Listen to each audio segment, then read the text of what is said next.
Hey, Read Through the Word. Today is September 20th, and today's lesson is called Tabernacle. So, we are looking at Nehemiah chapter 8, verses 13 through 18. And it's talking about, it says on verse 13, on October 9th, the family leaders of all the people, together with the priests and the Levites, met with Ezra, the scribe, to go over the law in greater detail. As they studied the law, they discovered that the Lord had commanded through Moses that the Israelites should live in shelters during the festival to be held that month. He had said the proclamation should be made throughout their towns in Jerusalem, telling the people to go to the hill to get branches from wild olive, myrtle, palm, and other leafy trees. And they were to use these branches to make shelters in which they would live as a festival, as the Lord prescribed in the law. And then they go and do that. And so that's verses 15. So this is describing what is known as the Feast of Tabernacles, or Sukkot, or Sukkot. I think that's how you actually say it. And then Feast of Tabernacles. So you have and I usually try to, when I can talk about a feast, I usually talk about one. But Feast of Tabernacles is the fall. There's a series of fall feasts, and this is the last one. Actually, Feast of Tabernacles will be in about 3 weeks or so. Middle of October is when Feast of Tabernacles is this year. Remembering that the Jewish calendar is a lunar calendar. And so that is what that calendar is. So this is very interesting. So the point of Feast of Tabernacles is a joyous feast because it's a remembrance of God's presence, of God's protection, and God's provision in the time of the wilderness wanderings. There are many times that Tabernacles is mentioned during the New Testament. You see that with Jesus. And when we get to New Testament, and I hit one of those, maybe we'll talk a little bit more in detail about things. But as we realize, see here, the people have returned to the land, but they've gone so long and they do not know the law. And they're reading the Bible, reading the scriptures, the scrolls, the law, and realizing, we're supposed to be doing this. So they go out and they build everything. And you still have plenty of time between now and when Feast of Tabernacles actually begins in October to look into this in more detail for yourself. I have a dear friend of mine who celebrates holidays. She likes the remembrance of what God has done for his people. And she actually has a tent for Tabernacles that she sets up and everything. And it is a remembrance of that. There is some thinking, so it's a time of thanksgiving.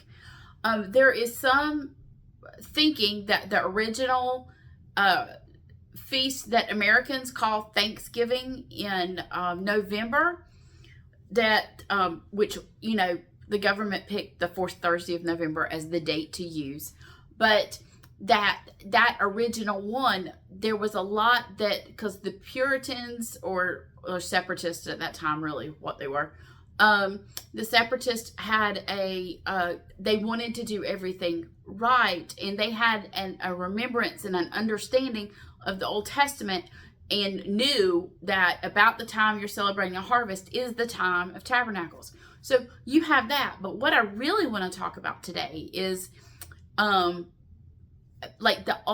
her ultimate fulfillment in that will be with Jesus, but Jesus' fulfillment of Tabernacles. And there's just so much I want to talk about. And it's been a crazy week in my life, and in my family's life, and it continues to be that. I am still in my school clothes, and I had to record because I needed to get the lesson to you. So here's my school.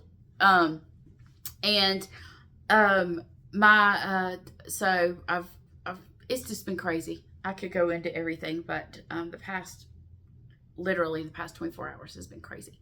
So I'm talking about this, but God's timing in our life. Sorry, my nose is itching. But some of you have been around here, and I hate to reference these things, but I really do think these are they're on the Word. I'm not sure if they're Word Up Ministries, but the Word Up Ministries site, we might have linked them in the Facebook group. Or they might have been in the Word Up Ministries group, where I did a series during Christmas about different things about Christmas. And I really don't think I went into this. So what I want to talk about is the whole idea of tabernacle. So you know that that's what God has always wanted with his people. Once in the garden, when God dwelled with his people, when he was with Adam and Eve before sin enters, I mean, really, as Genesis 1 and 2, and then sin enters in Genesis 3. And the peace that was between Adam and Eve and God, shalom, was gone. And so God has, the story of the Bible is God's reconciliation with man, the return of shalom, that he wants to dwell with his people, wants to tabernacle with his people. Now we see that through the Old Testament tabernacle and that picture there that we're given, but you also see it in New Testament. And that the very idea of God coming to dwell with his people, to tabernacle, that he tabernacled among him. You see it in John 1:14, because John 1:14 said, and the word says, and the word became flesh, and that he dwelt among that word. And we've talked about this when I've taught that section of John, is that he tabernacled among us. It said that, and the word became flesh and dwelt among us, and we beheld his glory, the glory of the one and only, full of grace and truth. But that idea of tabernacle, want to be with his people, to dwell with his people. So God gives us these pictures in his word, but he also tells us so much through by when he times things.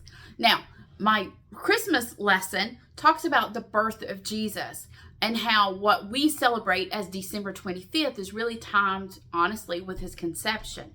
But we know Jesus couldn't have been born in December because of the sheep were out in the fields. The flocks were out in the fields at Bethlehem.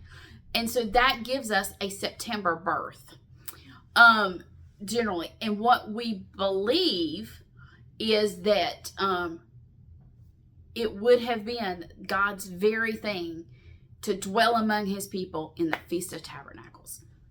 So, according to Luke 24 through 26, Mary conceived Jesus in the sixth month of Elizabeth's pregnancy with John the Baptist. This means that Jesus was born 15 months after the angel Gabriel appeared to Elizabeth's husband, Zacharias, and informed him that his wife would bear a child. According to Luke 1:5, it was the priest, Zacharias was a priest of the division of Abijah. Luke 1:8 says that Gabriel appeared to Zacharias while he was serving in the temple. Here is where it gets fantastic. I love that God has not left us wondering. He's just left evidences everywhere for us to look. So we know from the Talmud and other sources that the division of Abijah served as priest during the second half of the 4th month of the Jewish religious calendar, which have put it in late June, because the Jewish religious calendar begins in March at Passover. So 15 months later would have placed the birth of Jesus in the 7th month of the Jewish calendar. This would be in the fall of the year, either late September or early October. His conception, not his birth, would have occurred in December of the previous year. So it's thought that the early church would have known this. It really wasn't important to the early church to celebrate his birth, and we really discussed that when I discuss holidays. But the 7th month of the Jewish calendar is the month of the Feast of Tabernacles. So John 1:14, that speaks of Jesus as the Word, says, and the Word became flesh and dwelt among us, full of grace and truth. That same word is dwelt, is tabernacle. So when God came to earth to tabernacle among men, it appears that he had timed his arrival at the Feast of Tabernacles. It is the most joyous of all the Jewish feasts. It is their feast of Thanksgiving. And we will not see the culmination of what that feast truly means until the Lord returns again to tabernacle among men in the 1,000 years, when he reigns over the earth from Mount Zion in Jerusalem. So when we get to that, okay, now see, that is like, there's a reason that God does everything, and he doesn't just, he leaves it for us there to discover. And it is one of the greatest things about reading the Word of God, because what I tell my students at my school all the time, and one asked me today, they said, Miss Nancy, have you ever read the Bible in a year? And I went, oh yes, many times. And they were like, really? I said, yes. And they were like, okay, so, but to study, how long does that take? I said, that takes a lifetime. I said, because the more you study the Word of God, the more you realize you don't know. I know nothing. This makes God bigger and bigger, because he has left breadcrumbs for us all to find. And we find them more and more we're in the Word of God. So I hope you enjoyed this today, and we'll see you next time on Read Through the Word.